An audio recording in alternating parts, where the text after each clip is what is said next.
Okay, hi everyone. Today we're going to be talking about something pretty important, and it's going to be the winner of the Stanley Cup in 2017, so the 16-17 season. Now, I'm on a website called Odds Checker, and we're having a look at comparing all the bookies. This is the UK version to the NHL Stanley Cup winner. All right, so this is the URL if you want to go check that out. We're going to start at the bottom, and I'm going to open a document that I wrote at the start of the season, and we're going to see where we are from that now. So I'm just going to pause the video. Okay, so this is a document I wrote at the very start of the season, and I had a screenshot of the odds, what they sort of opened up at. This might be a week or two in, so it might look a bit different from the starting odds, but it was very near the start of the season anyway. And I rubbed out people that I thought had no chance of winning it. These are everyone from the fourth favourite, the Blues at the time, including the Sharks, including the Panthers, all the way down to still letting people like the Blue Jackets in, which is kind of funny because they did go on an insane run and are now from 67 to 1 all the way down to 15. So, probably worth a play at the start of the season, but obviously didn't get on them, and Canucks is obviously a no. So what I'm going to do now is sort of readjust this picture here. Just going to open with file. Is this the right way? I have no idea. 2 seconds. Okay, so what I'm going to do is take this picture and essentially cross off anyone else that now is off the list. So as you can probably guess, we're going to cross off quite a lot of the bottom ones. So Vancouver Canucks, if we have a look at the league, we can see there's a very small percentage chance of them actually going to win. So we're going to get rid of all the obvious ones so far. And then we're going to get into the sort of closer ones. So if we have a look, so they're fifth, so they could still qualify, but they don't have enough firepower to go all the way. Columbus Blue Jackets, we'll come back to them in a minute. We'll just get rid of the obvious ones. Obviously, Avalanche have no chance now. They won't qualify. Anybody else? I think Stars and Lightning are out of it. Stars pretty much out of it, yeah. And Lightning. Now, Lightning was an interesting one because they were about 55 to 1 a few weeks ago, so they still are pretty much that. And they were going on a little run of playing a few easy teams. I think they had, who was it? I know they had Calgary yesterday, but they had Avalanche before, which obviously at the time will last or something like that. I think they won that game. And then they had Oilers, which they won as well. So they were on 2 wins. And the reason why I'm actually going to cross them off completely today is because of this game. Now, when a team is, let's say, not playing very well, but is generally seen as a good team, so for example, you've got Stars, Lightning, those two come to mind in this season. They're not playing very well.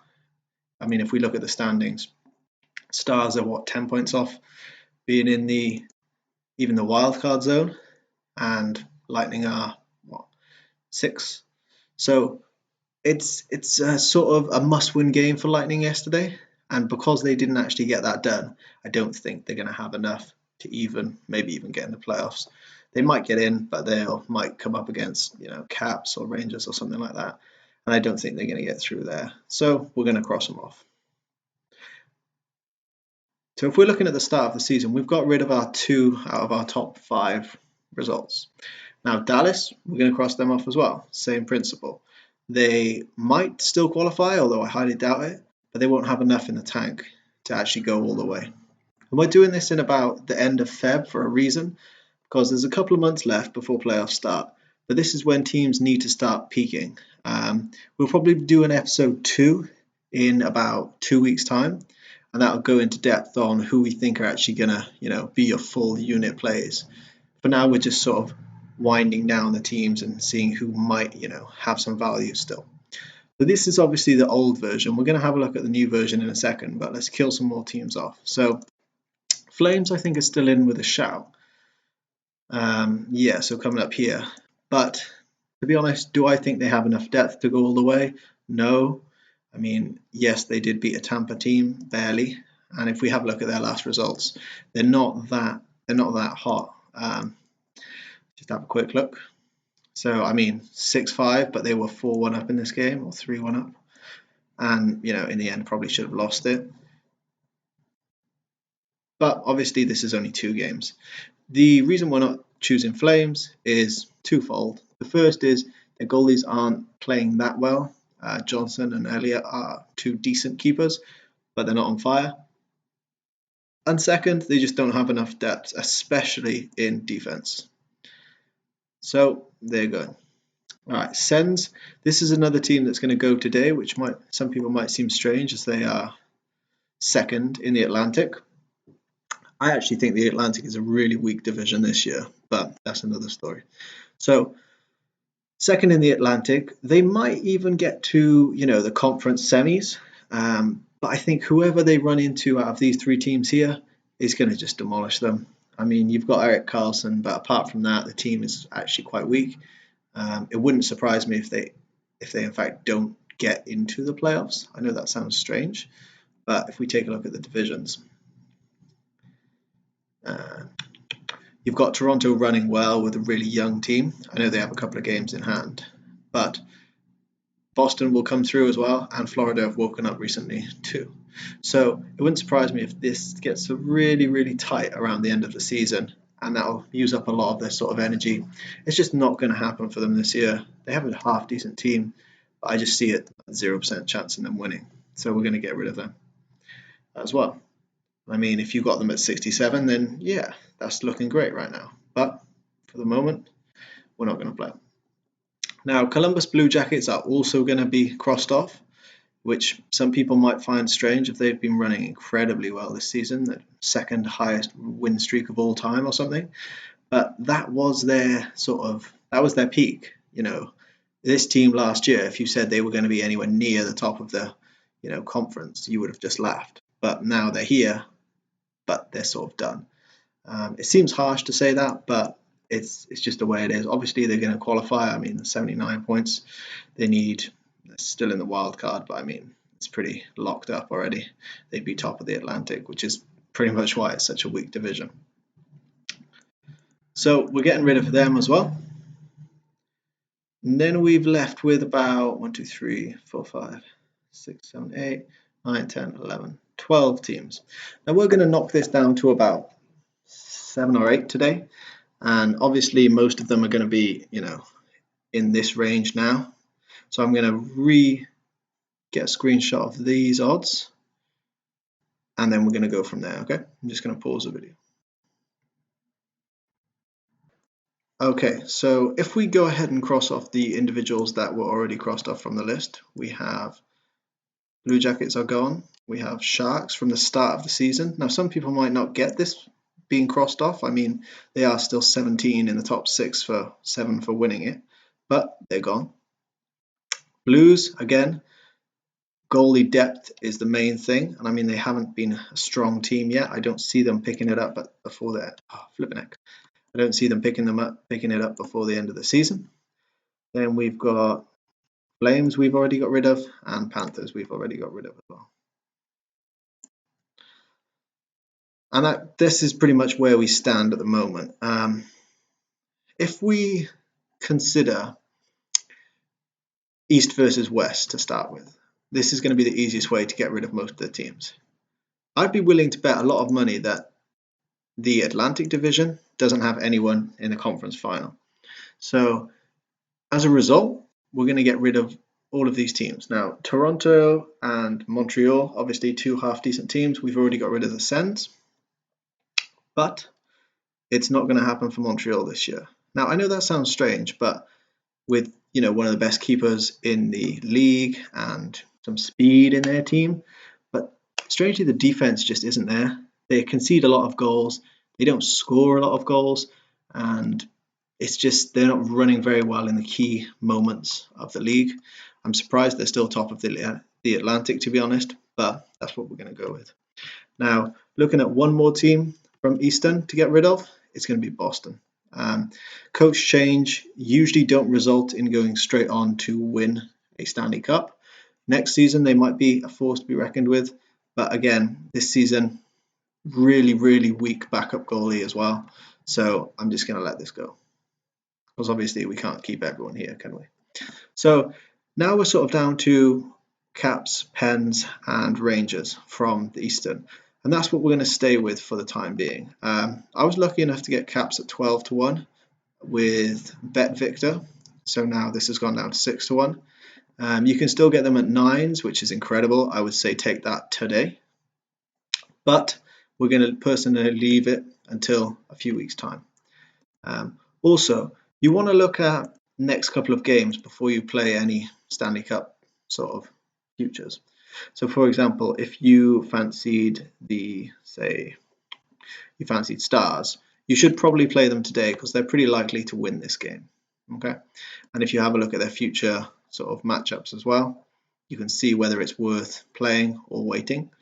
For example, Ducks might have a tough game against the Kings, so you might want to wait. You might get a better price on the Ducks. Okay, so we're down to 3 in the Eastern. Now it's time to have a look at the Western. It is pretty open. We've got Wild, Hawks, Oilers, Ducks, Preds, Kings. Now, Kings I'm keeping on for just another couple of weeks. I know they're not running very well, and I know they haven't really played well this season. They're not even inside the playoff. They're still 4 points off. But at this price, where's the price?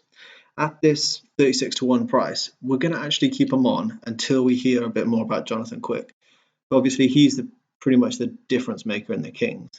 And Budai, is that how it's said, has been running okay with them. I mean, they're still in playoff promotion without their keeper. If you think about sort of Carey Price, if he went out for the Canadians for a long period of time, I know he's out for a little bit, but if he went out for an entire season like Quick has been, they probably wouldn't be in the playoffs. And it's essentially what happened last year. So we're going to leave Kings as a sort of to check note, just sort of talking about when Quick gets back. If he gets back and he's fit and he can play, then we will play them. If it doesn't look like they're going to qualify, then we'll just get rid of them anyway and stick with our other teams. Preds is another interesting one. Obviously, only just in playoff pretension. I think they will qualify. I can't see Winnipeg or Vancouver doing anything. And I think Calgary and Kings will sort of even each other out. So I can't see them not qualifying. But their defense has been really strange this season. Previously, they've been a really strong defensive team. But this time round, I mean, their offense is on fire at the moment. But I can't see them actually, conceding less than 3-4 goals a game when you're playing these big sort of San Jose, Edmonton, Chicago teams. And for that reason, they're not staying on the list for too much longer. But again, we're not crossing them off just yet. Okay, so we might wait and see. If they don't qualify, then that's great. And remember, it's always easier to play a team once the playoffs have started, see the matchups and go from there. Then we've got Ducks, Oilers, Hawks, Wild.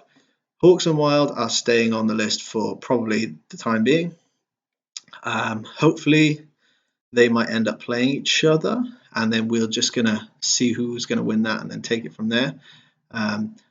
Minnesota have been awesome this year. I think if it wasn't for Blue Jackets beating them on both when they both had an awesome run going, they would have maybe been on the 16-win streak, which is pretty insane. Last 10, 6-3 and 1. As you can see, Hawks 8-2.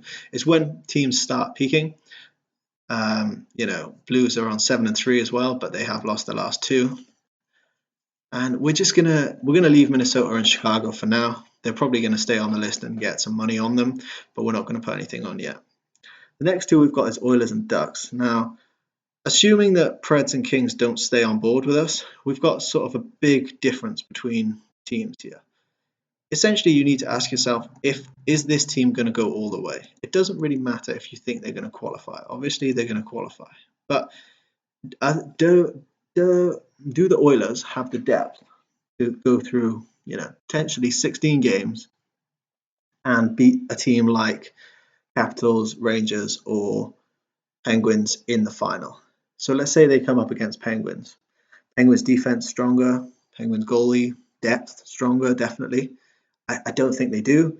Say they come up against Capitals, if Holtby is Holtby, let's say, and Alex Ovechkin is on fire as well, then they don't beat them. I just don't see how they win that last game, even if they get there.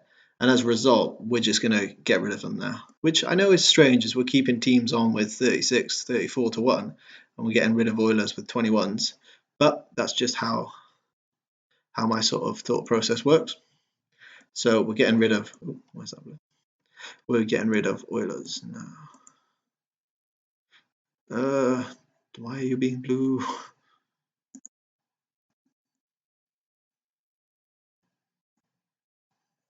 Okay, there we go. So teams that I can see value for at the moment. So this, we're not going to put any more units. We have one unit on Capitals at 12 to 1, but that's just because this price was ridiculous at the time. Personally, looking through, I would still play Capitals at 9. I'm not going to play them yet, but I would play them at 9s. Okay. Minnesota Wild at 9.5, I would not play. Chicago at 11, I would not play, and Penguins at 11, I wouldn't play either. So at the moment, Caps at 9 is the only one I would actually play. If we're looking through further, I think Rangers at 23 have value. They've historically been pretty good against the Caps in the playoffs, which has been frustrating for me in previous times. But if you can get this 23 odds that, is way too high, really, stick half a unit on that, and then, they're going to qualify and you'll have a chance.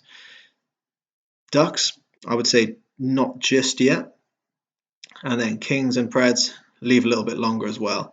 If Kings get their goalie back and he actually plays, then I would probably stick half a unit on him. If they sneak in and they get maybe, say, Minnesota in the first round, it's on, essentially. Actually, I've just realized that you're not going to get Minnesota, are they? So let's say they get, San Jose, maybe. Historically, they haven't been very good against San Jose, but they could get Edmonton and go straight through to the semis with, their goalie back. Worth it for 35 to 1. But I'd say just leave it for now. We're going to do another review in a few weeks' time. Let me just schedule that in quickly. Okay, so that's been scheduled in for the 13th of March. Now, that's going to sort of give us a good idea of where teams are in terms of these bottom few here. So we can at least probably get rid of one of these, and then we can start looking at where the value is going into what playoff predictions, who's going to play who, in terms of first in the Pacific versus the wild card or whatever. Okay, that's going to be it for this first episode. There is going to be episode 2, like I said, on the 13th of March. So make sure you subscribe and come along to that, and that'll be everything. Cheers.